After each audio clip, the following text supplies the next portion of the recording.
Okay guys, today I want to talk about the top things that I look at in an account when I want to make sure that they're not wasting any money.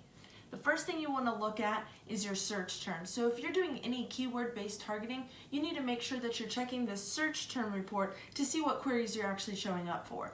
If you're not using correct modifiers or any modifiers at all, there's a good chance that you're showing up for words that you don't really want to show up for. So make sure you check those out. And if there's a common phrase and you're not sure why you're showing up for it, make sure you check, do a quick Google search and see what else shows up. You want to make sure that there's not another brand or another product that's offering something similar but not quite what you're doing. So make sure you check that out. Another thing you want to check is your location settings, because just because you say, yes, I want to reach people in Wichita, Kansas, Google automatically defaults to people that are interested in, located in, or visited Wichita, Kansas. So make sure you've got that right.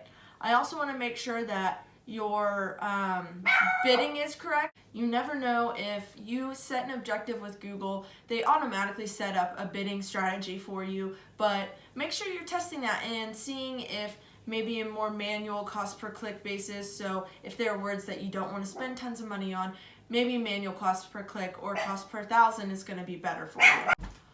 Also, check the demographics and see if you're really reaching your potential buyer, because just because someone's going to your site doesn't mean that they're actually a qualified lead. So make sure you're checking those demographics and make sure that they make sense, because if you're selling golf cart parts and you have a bunch of 18 to 24-year-olds clicking on your ads, they might be interested in looking at golf carts and golf cart parts, but they might not exactly have the means to do so. So just checking all of those things and making sure they're in line.